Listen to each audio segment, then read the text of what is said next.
नमस्कार साथियों, स्वागत है आप सबका हमारे प्यारे चैनल एके फिजिक्स क्लासेस में। और आज के इस वीडियो में हम लोग देखने वाले हैं स्फेरिकल कैपेसिटर और उसके कैपेसिटी कैलकुलेट करने वाले हैं। ठीक है, तो सबसे पहले हमें ये जानना होगा कि स्फेरिकल कैपेसिटर एक्चुअल में होता क्या है और उसमें क्या क्या कंसिस्ट होते हैं। ठीक है, तो चलते हैं हम लोग स्फेरिकल कैपेसिटर क्या होता है ये पूरा हम लोग देखते हैं। लाइट थोड़ी कम है बिकॉज ऑफ क्लाउडी, समझ सकते हो, क्लाउडी वेदर के कारण लाइट थोड़ी कम है और क्लाउडी वेदर की वजह से इलेक्ट्रिसिटी वाला लाइट भी नहीं। तो देखते हैं, बिल्कुल समझ में आ जाएगा आसानी से सबको, है ना।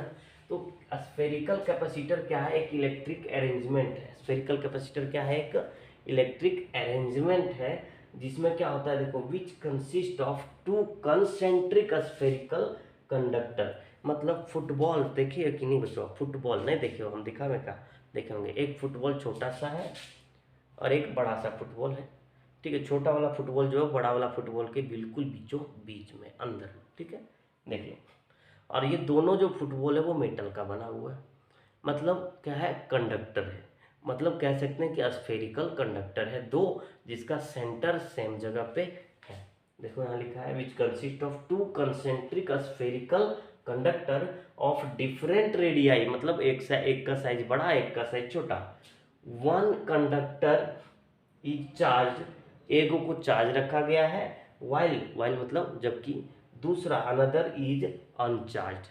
अनचार्ज मतलब दूसरा जो है सो चार्ज नहीं है, बट लेकिन कनेक्टेड टू द अर्थ। मतलब उसको कहाँ रखा गया है? अर्थ से कनेक्ट किया गया है। ठीक है, और डाई इलेक्ट्रिक मीडियम एक ऐसा अरेंजमेंट है जिसमें ये सब चीज़ें हैं कि एक डाई इलेक्ट्रिक मीडियम को इंट्रोड्यूस किया जाता है, is introduce between the two spherical conductor. ठीक है, अब फिगर को गौर करो। तो यहाँ पर हम बोलते जा रहे हैं, समझते जाइएगा। Spherical capacitor is consist of two concentric spherical conductor, जिसमें से एक ये है और एक ये है, ऑफ डिफरेंट रेडियाई। मतलब एक का रेडियाई ए है तो दूसरा का रेडियाई बी है। ठीक है, स्फेरिकल है, दोनों जो है कंसेंट्रिक है, मतलब एक ही सेंटर पर है। दो सर्कल मतलब स्फेयर है। ठीक है, दोनों का रेडियस अलग अलग है। एक स्फेयर मतलब बना हुआ कैसे है? मेटल का ही है, तभी जाकर के कंडक्ट कर रहा है करंट को। एक स्फेयर को पॉजिटिव चार्ज दिया गया है। क्या दिया गया है? Positive charge. और दूसरा को अनचार्ज रखा गया है, और जबकि वो कनेक्ट कहाँ से है? अर्थ से कनेक्टेड है। ठीक है, अब देखो क्या होता है, जब यहाँ पर चार्ज दिया गया है तो इस चार्ज की वजह से इस जो ऊपर वाला सरफेस है, ऊपर या तो बड़ा सा जो आउटर स्फेयर है, उसके इनर पोर्शन में क्या होगा? Minus charge into minus charge आ जाएगा, और उसको कहेंगे हम लोग इंड्यूस्ड चार्ज। क्या कहेंगे? Induced charge. और आपको पता है कि इंड्यूस्ड चार्ज कितना होता है? उतना ही होता है जितना एक एक्चुअल चार्ज होता है, बट सिर्फ और सिर्फ क्या होता है? पोलरिटी चेंज होता है। प्लस है तो माइनस हो जाएगा, तो यहाँ पर माइनस हो गया। और ये आउटर रीजन जो है उसमें क्या इंड्यूस्ड होगा? इसकी वजह से यहाँ माइनस है तो यहाँ पर क्या इंड्यूस्ड होगा? प्लस। और वही प्लस को पकड़ के हम लोग कहाँ भेज रहे हैं? अर्थ के अंदर भेज रहे हैं। ठीक है, तो एक ऐसा अरेंजमेंट है जिसमें क्या है, हम लोग ने लिया है दो तरह के, हमने लिया है दो तरह के कैपेसिटर लिए हैं, और दो तरह के स्फेयर लिए हैं जो कि कंडक्टर है। दोनों दोनों का सेंटर सेम जगह पे है, और जबकि रेडियाई अलग अलग है। छोटा वाला जो है सो अंदर है और बड़ा वाला बाहर में। ठीक है, छोटा वाला जो अंदर में उसको चार्ज रखे हैं, जबकि बाहर वाले के आउटर सरफेस को कहाँ कनेक्ट किए हैं? अर्थ से कनेक्ट किए हैं। ठीक है, अब देखते हैं हम लोग अगले सेक्शन में। तो इस सेक्शन में सबसे पहले हम लोग फिगर को समझते हैं, और फिगर को समझने के बाद हम लोग स्टार्ट हो जाते हैं इसके डेरिवेशन में कि जो स्फेरिकल कैपेसिटर है उनका कैपेसिटी कितना होता है। ठीक है, ये रात का टाइम है, अप्रोक्स 9:16 हो रहे हैं। ठीक है, इधर लाइट लगाया मैंने और एक लाइट ऊपर से है, तो इसकी वजह से यहाँ पर थोड़ी सी चमक रहा होगा, लेकिन मैं जहाँ चमकता है वहाँ पर मैं नहीं लिखूँगा। ठीक है, और अगर कुछ लिखूँगा भी तो वहाँ मैं आपको समझा दूँगा, है ना, बढ़िया से। ये फिगर को आप देख रहे होंगे, थोड़ा सा यहाँ पर नहीं दिखता होगा, तो कोई टेंशन लेने की आवश्यकता नहीं है। ये फिगर में क्या है कि एक कंडक्टर लिया गया जो स्फेरिकल है, एक दूसरा कंडक्टर लिया गया जो भी स्फेरिकल है। दोनों को रखा गया एक ही सेंटर, फिक्स सेंटर पे। जो छोटू सा स्फेरिकल सेंटर है वो कहाँ पर है? वो है बड़ा का भी स्फेयर का सेंटर कहाँ है? वो है। तो छोटा सा जो है उसका रेडियस ए लिए हैं, स्मॉल ए, और उसका नाम मैंने रखा है ए। क्या नाम रखा है मैंने? ए, कैपेसिटर सॉरी कंडक्टर ए। बड़े वाला का नाम मैंने रखा है बी, और उसका रेडियस लिया यहाँ ओ से लेकर के यहाँ तक, जो कि है स्मॉल बी। ठीक है। अब देखो मैंने क्या किया, अंदर वाले का मतलब है कि छोटा सा जो स्फेयर है अंदर में, उसके ऊपरी भाग को मैंने चार्ज किया है। ऊपरी भाग को मैंने क्या किया है? चार्ज किया है। ठीक है। तो ऊपर वाले भाग को मैंने चार्ज किया है, तो इसकी वजह से क्या होगा, यहाँ पर क्या होगा, जैसे आपने पैरेलल प्लेट कंडेंसर के बारे में नहीं पढ़ा था कि अगर हम इसके बीच में क्या करें, डाइइलेक्ट्रिक को रखें, क्या रखें, डाइइलेक्ट्रिक को रखें, और इस होल को मैंने एक इलेक्ट्रिक फील्ड में रख दें, तो क्या हो जाता है, यहाँ पर जो भी डाइइलेक्ट्रिक है वो क्या हो जाएगा, पोलराइज्ड हो जाएगा। तो यहाँ पर जो चार्ज है उसके अगेंस्ट में यहाँ पर क्या होगा, कि इंड्यूस्ड चार्ज प्रोड्यूस होता है। ठीक है।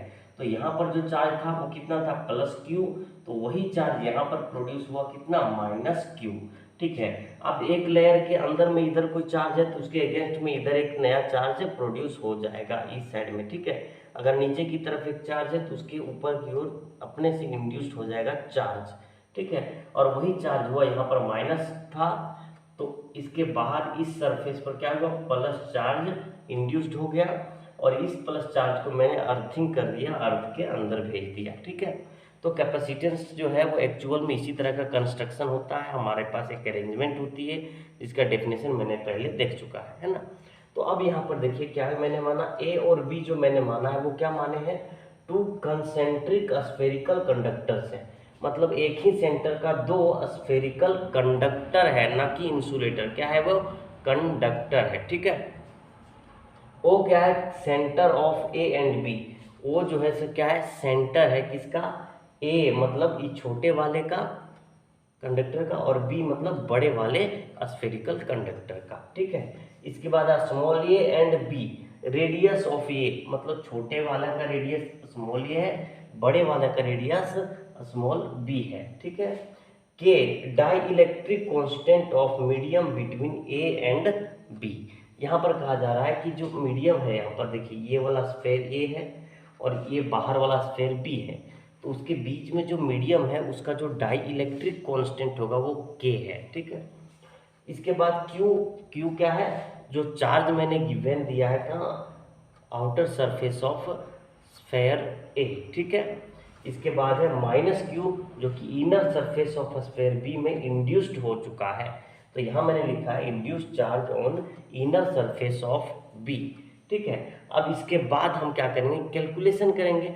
आपको पता है कैलकुलेशन में क्या करना चाहिए, हमको इलेक्ट्रिक फील्ड कैलकुलेट करना चाहिए। तो हमने क्या करने हैं कि यहाँ पर एक पॉइंट हमने क्या करना है, मेजर कर लेना है अपने से। पी पॉइंट को मैंने क्या किया, यहाँ पर एज्यूम कर लिए हैं।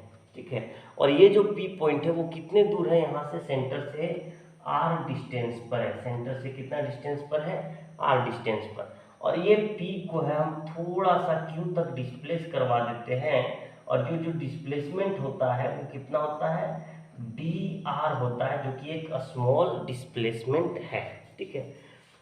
तो हमको बताइए कि यहाँ पर अगर हमने किसी चार्ज को रखा है, आउटर सरफेस तो क्लोज है ही, तो गॉसेस थ्योरम अप्लाई होगा, और गॉसेस थ्योरम के अनुसार से इस चार्ज से कितना फ्लक्स आउट होगा। ठीक है। तो उसको फ्लक्स कहते हैं, लेकिन सबसे पहले हमको बताइए यहाँ पर इलेक्ट्रिक फील्ड कितना होगा एट पॉइंट पी। ठीक है। तो इलेक्ट्रिक फील्ड क्या होता है, जैसे कि यहाँ पर इसको मिटाते हैं, सबसे पहले आप लोग नोट कर लीजिए।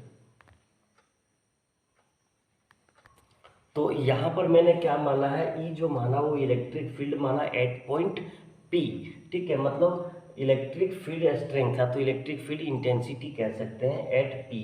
पी पॉइंट पर जो इलेक्ट्रिक फील्ड इंटेंसिटी होगा वो मैंने माना है ई। ठीक है।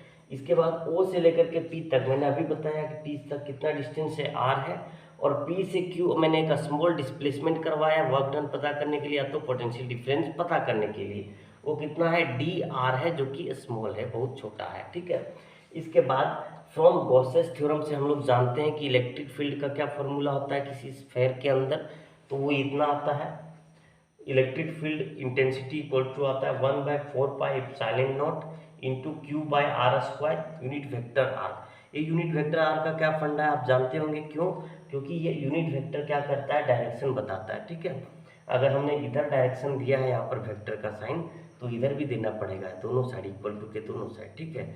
तो उसी के चक्कर में हमने क्या किया, यहाँ पर आर दे दिया।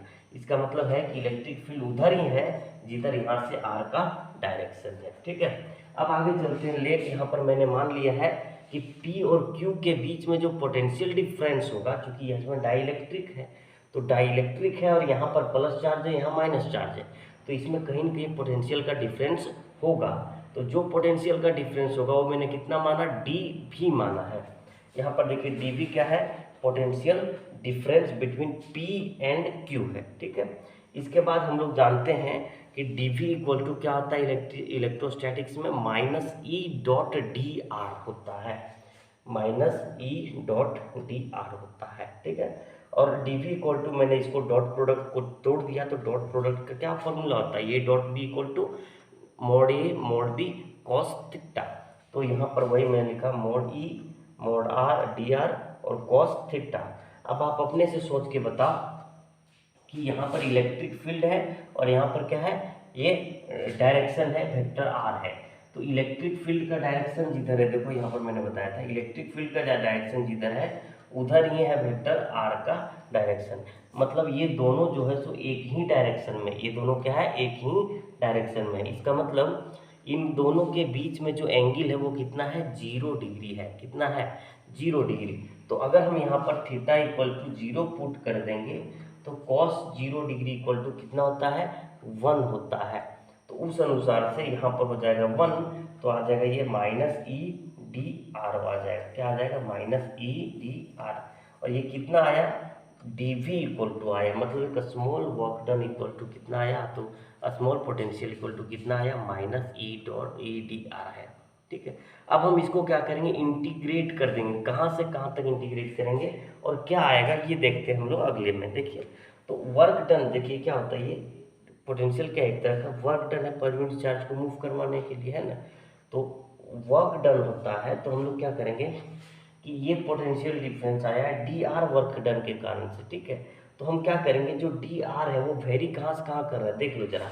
डी आर कहोगे सर 0 से लेकर के बी तक वेरी कर रहा है, ऐसा नहीं है। हमने डाइलेक्ट्रिक भरा है इसी गैप में, तो ये कहाँ से कहाँ तक वेरी कर रहा है, ए से लेकर के, ये मतलब यहाँ से लेकर के यहाँ तक वेरी कर रहा है, ठीक है। कहाँ से कहाँ तक वेरी कर रहा है, ए से लेकर के बी तक वेरी कर रहा है, ठीक है। तो हम इसको जो है सो यहाँ पर ऐसा भी कह सकते हैं। तो work done for unit positive charge from B to A, मतलब एक यूनिट पॉजिटिव चार्ज को हम बी से ये तक लाने में कितना वर्क डन होगा, ठीक है। ये हम देख रहे हैं यहाँ पर, ठीक है। सो वर्क डन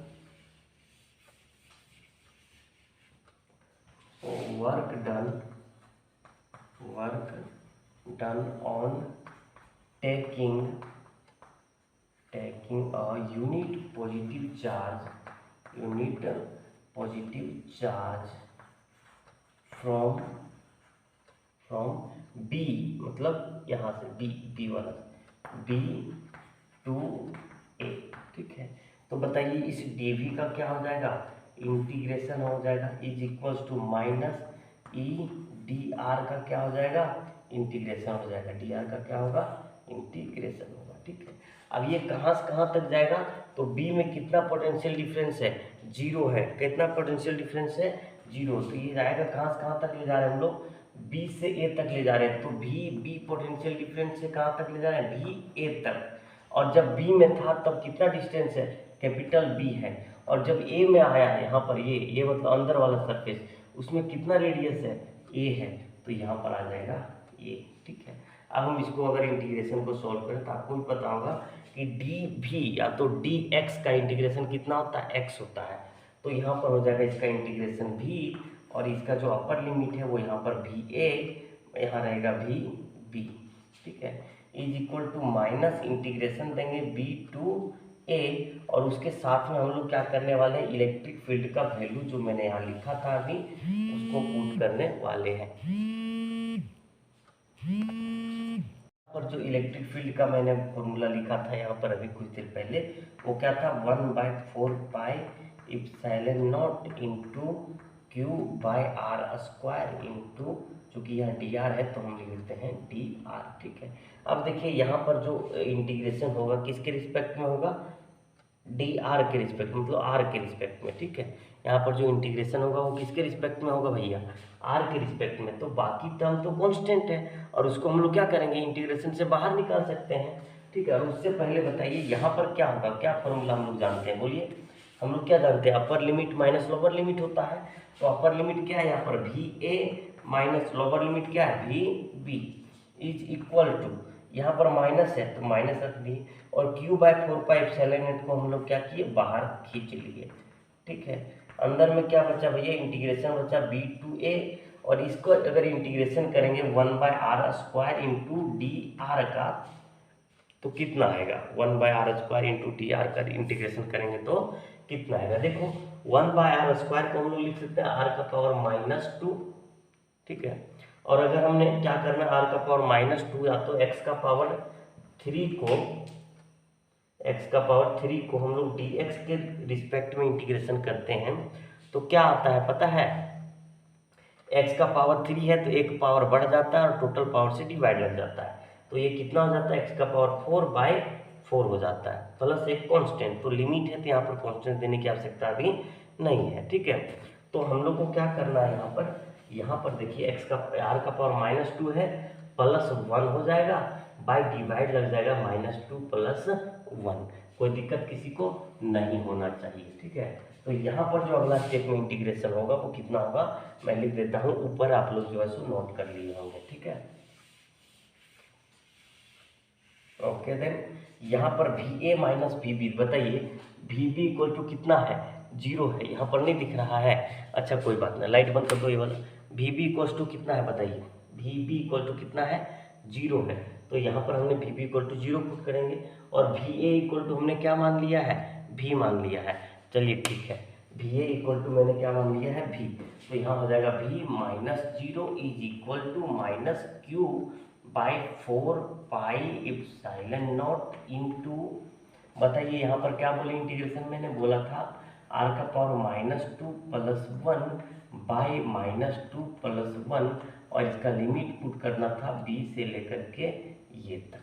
ठीक है, कोई दिक्कत किसी को नहीं होगा, क्योंकि हम बहुत ज़्यादा कोशिश कर रहे हैं कि रीजनल लैंग्वेज में समझाने की। भी में से 0 माइनस होगा तो बचेगा भी, और यहाँ पर माइनस है q बाय 4πε0 तो रहेगा ही रहेगा, इंटू r का पावर कितना हो जाएगा, -1 बाय, यहाँ पर आएगा -1। ठीक है, और इस पर जब लिमिट पुट करेंगे तो कहाँ, b से लेकर के ये तक। अब ये माइनस और ये माइनस दोनों क्या होगा, कैंसिल आउट हो गया, बच्चा मेरे पास क्या, v equals to q by 4πε0 into 1/r, r का पावर -1 को क्या लिख सकते हैं, 1/r, और ये कहाँ से कहाँ तक, ऊपर में ये है नीचे में b है, ऊपर में ये है नीचे में b है। अब हम देखिए नीचे को मिटाते हैं। ठीक है, क्योंकि हम लोग बिल्कुल नज़दीक पहुँच चुके हैं, बिल्कुल नज़दीक पहुँच चुके हैं, तो v इक्वल्स टू, यहाँ पर अब माइनस तो खत्म हो चुका है, बचा क्या, q बाय 4πε0 बचा है, इंटू, बताइए आप यहाँ पर क्या पुट करें हम लोग, 1/a माइनस 1/b, लिखें कि नहीं लिखें, जरूर लिखेंगे। तो ये जो हुआ वो क्या हुआ, पोटेंशियल डिफरेंस हो गया, क्या हो गया, ये पोटेंशियल डिफरेंस हो गया। ठीक है, इसको एक बार और सॉल्व कर लेते हैं, तो v इक्वल टू आएगा यहाँ पर q बाय 4πε0 इंटू, यहाँ पर देखिए एलसीएम क्या होगा, a इंटू बी, और यहाँ हो जाएगा b माइनस ए। ठीक है, तो q जो पोटेंशियल डिफरेंस वो आया, वो कितना आया, v equals to q by 4πε0 into B minus A by A B. ठीक है, अब आपको पता है कैपेसिटी इक्वल टू क्या फॉर्मूला होता है, कैपेसिटी इक्वल टू फॉर्मूला तो चार्ज बाय पोटेंशियल डिफरेंस होता है। ठीक है, तो हम इसीलिए पोटेंशियल डिफरेंस को पहले कैलकुलेट किए। अब क्या करेंगे, हम जो फॉर्मूला होता है उस पर पुट करेंगे और इसको सॉल्व कर देंगे। ठीक है, तो देखिए हम यहाँ पर क्या कर रहे हैं, मिटा दें, इधर नोट कर लिए होंगे हमको लग रहा है। स्टेप बाय स्टेप कैलकुलेशन को समझना है, समझे कि नहीं।